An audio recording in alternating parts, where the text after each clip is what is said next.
दोस्तों तब क्या हुआ जब अचानक से वृंदावन के यमुना नदी में दौड़ने लगी 16 साल की लड़की। इस दृश्य को देखकर वहां मौजूद सभी लोगों के रोंगटे खड़े हो गए। दोस्तों इस अद्भुत चमत्कार को देखकर आपके भी पैरों तले जमीन खिसक जाएगी। आखिर क्या है इस घटना के पीछे का रहस्य? आखिर कैसे ये लड़की यमुना नदी में दौड़ने लगी? इस घटना के पीछे का रहस्य जानकर आपके होश उड़ जाएंगे। तो इस वीडियो को बिल्कुल अंत तक जरूर देखें। वीडियो शुरू करने से पहले अगर आप भगवान श्री कृष्ण के सच्चे भक्त हैं तो कमेंट बॉक्स में जय श्री बांके बिहारी जरूर लिखेगा। दोस्तों भारत की सार्वजनिक पवित्र और प्राचीन नदियों में यमुना की गणना गंगा नदी के साथ की जाती है। ब्रजमंडल की तो यमुना एकमात्र महत्वपूर्ण नदी है। जहाँ तक ब्रज संस्कृति का संबंध है, यमुना को केवल नदी कहना ही पर्याप्त नहीं है। ये ब्रज संस्कृति की सहायक, इसकी दीर्घकालीन परंपरा की प्रेरक और यहाँ की धार्मिक भावना की प्रमुख आधार रही है। यमुना नदी को गंगा की ही तरह पवित्र माना जाता है। यमुना को श्री कृष्ण की परम भक्त माना जाता है।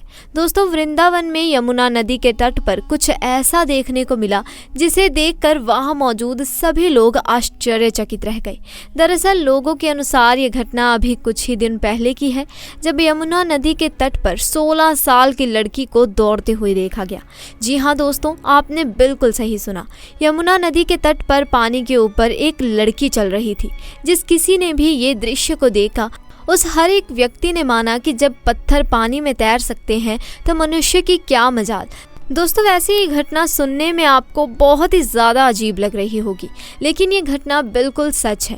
कहते हैं कि यदि एक बार किसी पर भगवान की कृपा हो जाए और राधा रानी की कृपा हो जाए तो फिर उसे भवसागर को पार कर लेने के बराबर शक्तियाँ आ जाती हैं। और ऐसा ही कुछ हुआ भगवान श्री कृष्ण की परम भक्त के साथ। आखिर वो परम भक्त कौन है और क्या थी ये घटना, जानने के लिए वीडियो को आखिर तक जरूर देखें। दोस्तों वृंदावन के यमुना नदी के घाट पर एक नागा साधु रहा करते थे, जो कि भगवान श्री कृष्ण के साथ साथ राधा रानी के बहुत बड़े भक्त थे। अपने सरल स्वभाव के कारण अत्यंत ही लोकप्रिय थे और दिन रात भगवान श्री कृष्ण और राधा रानी का नाम जपते रहते थे। दोस्तों वृंदावन से ही कुछ दूरी पर एक गांव से सुनीता नाम की लड़की उन साधु महाराज के लिए खाना लाया करती थी। सबसे पहले सुनीता उन्हें नागा साधु को खाना खिलाती और उसके पश्चात ही बाकी साधुओं को भोजन करवाती थी।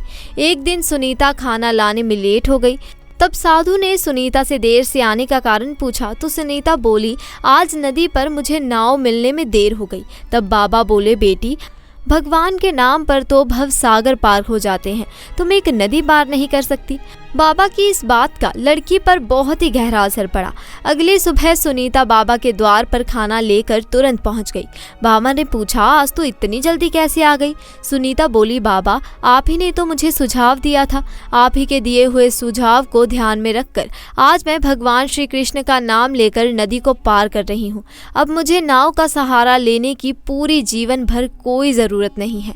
दोस्तों उस नागा साधु ने सुनीता को भगवान नाम का ज्ञान तो दे दिया था, लेकिन उन्हें स्वयं भी इतने बड़े प्रभाव का ज्ञान नहीं था।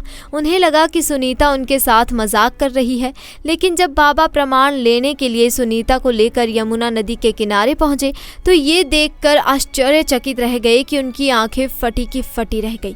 सुनीता भगवान श्री कृष्ण और राधा रानी का नाम का सहारा लेते हुए सहजता से नदी को पार करने लगी। तब बाबा ने सुनीता को प्रणाम करते हुए कहा कि हे देवी, आज से तू ही मेरी गुरु है। मैंने तो जीवन भर भगवान का नाम लेने का उपदेश ही दिया था, परंतु तूने भगवान को अपना करके दिखा दिया। तूने निस्वार्थ हृदय से सच्चे मन से भगवान को पुकारते हुए तूने जो आज कर दिखाया है, हजारों लाखों सालों तक इस बात की चर्चा होगी। तो दोस्तों आज के लिए बस इतना ही। आपको हमारी आज की ये घटना पसंद आई हो तो वीडियो को लाइक करें, शेयर करें और चैनल को सब्सक्राइब करें। धन्यवाद।